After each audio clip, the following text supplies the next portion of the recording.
బూతులు వీటిని విసర్జించుడి. వీటిని చేయాలా? విసర్జించాలి. అంటే దాని అర్థం ఏం చెప్పండి? విసర్జించమంటే పడేయడం. దాన్ని మళ్ళీ తీసుకు పడేసిన తర్వాత ఆ చెత్త తీసుకొచ్చుకుంటామండి మనము. మరి ప్రభుని అంగీకరించిన తర్వాత వాటన్నిటిని ఒప్పుకున్నావు కదా, అవును నేను ఇక్కడ నుంచి ఎట్లా జీవిస్తాను? యేసు ప్రభు కొరకు జీవిస్తాను. నా జీవితం మార్చినాడు దేవుడు. గతంలో ఇట్లా ఉంటుంది, ఇప్పుడు నేను ఈ విధంగా ఉన్నాను అని చెప్పి ఒక తీర్మానం చేసుకునే కదా నువ్వు బాప్తిసం తీసుకున్నావు, అవునా కదా? మరలా నువ్వు వెళ్ళి ఏం చేస్తున్నావు? ఆ చెత్తలో అంతా తెచ్చి ఇంట్లో పెట్టుకుంటున్నావు. కాబట్టి పిల్లలు, దేవుని పిల్లలు గమనించండి.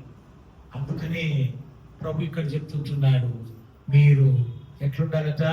వాటిని విసర్జించండి. దూషిస్తున్నావా? బూతులు మాట్లాడుతుంటున్నావా? కోప్పడుతుంటున్నావా? పిల్లరా, ఆగ్రహంతో ఊగిపోతుంటున్నావా? విధానించు. కనుక దేవుని యొక్క మాటలను మనం గ్రహించుకొని ఆ విధంగా మనం నడుచుకున్నప్పుడు మన జీవితాలు, మన కుటుంబాలు ఏ విధంగా ఉంటాయి? సంతోషంగా ఉంటాయి. కొన్ని కుటుంబాల్లో సంతోషం ఉండదు, కొన్ని కుటుంబాలలో ఆనందం ఉండదు. కారణం ఏంటండి? దేవుని యొక్క ప్రేమ కొరవడింది కాబట్టి, అక్కడ దేవుని యొక్క స్థానం లేదు కాబట్టి. ప్రభువుకి స్థానం ఉంటే కుటుంబంలో పిల్లల, దేవుని బిడ్డలను గమనించండి, ఏముంటుందండి? ఇలాంటివి జరగకుండా దేవుడు అడ్డగిస్తూ ఉంటాడు. అందుకని ఒక భక్తుడు ఏమంటాడంటే, ఏ గృహములో అయితే ప్రార్థన ఉండదో ఆ గృహము ఎలాంటిదటండి? ఇంటి కప్పు లేని దానితో సమానం. ఏ కుటుంబం అయితే కలిసి ప్రార్థిస్తుందో ఆ కుటుంబానికి ఇంటి కప్పు ఉంటే. ఎందుకంటే ఇంటి కప్పు ఉండేది మా ప్రొటెక్షన్. వర్షం వచ్చినా, గాలి వచ్చినా, ఏమి వచ్చినా మనం దాంట్లో ఏం చేస్తామండి? సురక్షితంగా ఉంటాం. నీళ్లు సురక్షితంగా ఉండాలన్నా, నీ కుటుంబం సురక్షితంగా ఉండాలన్నా, భార్య భర్తలు సురక్షితంగా ఉండాలన్నా, మరి మీ పిల్లల మధ్యలో సంతోషకరంగా జీవించాలన్నా, నీ వ్యక్తిగత జీవితంలో కూడా నీవు సంతోషంగా ఉండాలన్నా మోకాళ్ళ జీవితం నీకు అవసరం. సుమా, జాగ్రత్త. మోకాళ్ళ జీవితం నీకు అవసరం. ఎవరైతే కలిసి ప్రార్థిస్తారో వారు కలిసి జీవిస్తారట. గుర్తుపెట్టుకోండి, ఎవరైతే కలిసి ప్రార్థిస్తారో వాళ్ళు కలిసి జీవిస్తారు. కలిసి ప్రార్థించని వారు కలిసి జీవించేది చాలా కష్టం. ఎందుకంటే ఎప్పుడు కూడా కుటుంబంలో సమస్యలే, ఎప్పుడు కూడా కుటుంబంలో జగడములే, ఎప్పుడు కూడా కుటుంబంలో ఏం కలుగుతూ ఉంటాయి? యుద్ధములు జరుగుతూ ఉంటాయి, అనకాల. కుటుంబంలో ప్రార్థన లేదు అంటే దాని అర్థం ఏంటి? నీ ఇంటి మీద కప్పు లేదని అర్థం. కప్పు లేకపోతే ఏమవుతుందమ్మా? 4 గోడలు ఉన్నాయి, కిటికీలు ఉన్నాయి, తలుపులన్నీ ఉన్నాయి, భద్రంగా లాక్ చేసేసినా. ఇప్పుడు గాలి వారం వచ్చే టైం అయింది, అర్థమైందా? ఏమైంది చెప్పండి? ఏమైంది చెప్పండి గట్టిగా. ఇంటి కప్పు లేకుండా చుట్టూ గోడలు, తలుపులు అన్ని గొల్లాలు బిగించారు, మంచిదే, ఒప్పుకుందాం. ఇంటి కప్పు లేకపోతే ఏమైంది చెప్పా? చదువుతా ఏంటి? ఊర్లో చెత్త అంతా నీ ఇంట్లోనే ఉంటది, అది చెప్పండి రా. ఎందుకంటే సుడిగా లేచింది అనుకో, చెత్తంతో చేడబడుతుంది. ఆడ తప్పుకుంటే ఆడబడుతుంది, ఇంటి కప్పు మీద పడుతుందండి. కనుక జాగ్రత్త. నీ కుటుంబంలో ప్రార్థన లేనట్లయితే, నీ కుటుంబ జీవితంలో ప్రార్థన జీవితం లేకపోతే నీ కుటుంబం నిండా సమస్యలతో నిండిపోతుంది. అందుకే జగడములు, అందుకని కొట్లాటలు, అందుకని అసమాధానం, అందుకని ఒకరి మాట ఒకరికి వసగదు, ఒకరి మాట ఒకరు అర్థం చేసుకోరు. కాబట్టి ప్రియులారా, దేవుని బిడ్డలారా గమనించండి, ఇవన్నీ కూడా ఎవరు చేస్తుంటున్నారండి? ఎవరు చేసేది? చెప్పండి. క్రైస్తవులని చెప్పుకునేవారు, దేవుని పిల్లలని చెప్పుకునేవారు చేసే పనులు ఇప్పుడు నేను చెప్పింది. కాబట్టి ప్రియులారా, దేవుని బిడ్డలారా, ఒకవేళ నువ్వు ఈ సాయంకాల సమయంలో దేవుని బిడ్డను అనుకుంటూ ఇలాంటివి జరిగిస్తుంటే అవి కామన్ కదండి, అవి మామూలే కదండి అనుకుంటూ ఉన్నాయేమో. జాగ్రత్త. దేవుడు ఒక దినమున తీర్పులో నీకు తీసుకొస్తాడు. అన్నిటిని ప్రభు ఒక దినమున తీర్పులో నీకు తీసుకొస్తాడు. అప్పుడు మనము తట్టుకోలేము. కాబట్టి ప్రియులారా, జాగ్రత్త.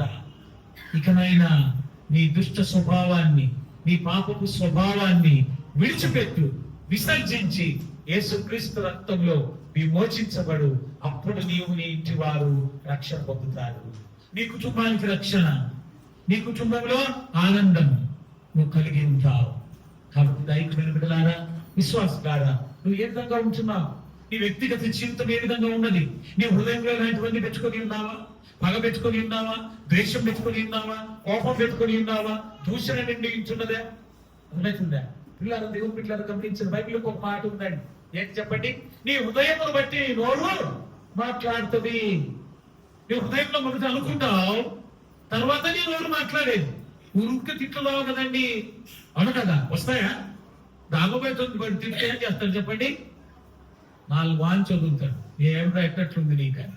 నీకు తెలిసిన వాడిని చూసి హృదయంలో అనుకొని నువ్వేం చేస్తావు? నీ నోరు మాట్లాడుతుంది. హృదయంలో అనుకోకుండా నోరు మాట్లాడదండి. ఎప్పటి నుంచో దాచిపెట్టి ఉంటాం, ఎప్పుడెప్పుడో అడుగులు దాచేసి ఉంటాం, వాటన్నిటిని బయట తీసేస్తారు. ఎవరు? ముఖ్యంగా దేవుని బిడ్డలు, క్రైస్తవులు అని చెప్పుకునేవారు. ఇన్ని రోజు నేను ఎందుకు చెప్పలేదు తెలుసా? అదిగో ఆ దేవుని నమ్మకం గమ్మునున్నా అంటే మళ్ళీ ఎత్తేస్తుంది. ఇంకా ప్రయోజనం ఏంటండి?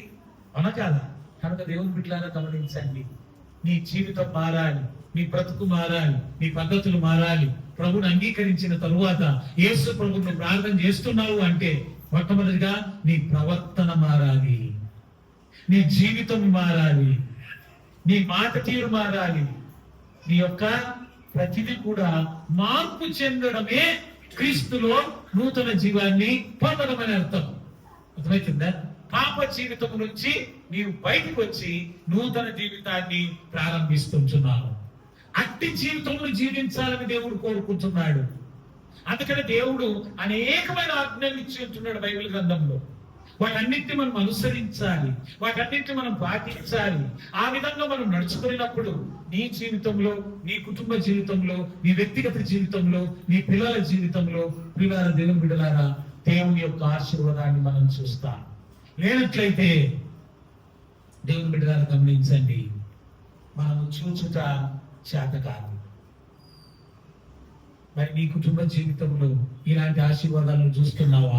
లేక శాపవచనాలు చూసుకుంటున్నావా? అసమాధానాన్ని చూస్తున్నావా? నెమ్మదిలేనితనాన్ని చూసుకుంటున్నావా? ఎప్పుడు చూసినా మాకు సమస్యలేనండి. కొంతమంది మాట్లాడుతూ ఎప్పుడు చూసినా మాకు సమస్య మీద సమస్య అని, ఒకటి పోతే ఒకటండి, ఒకటి పోతే ఒకటి అని చెప్తూ ఉంటారు. ఎందుకు?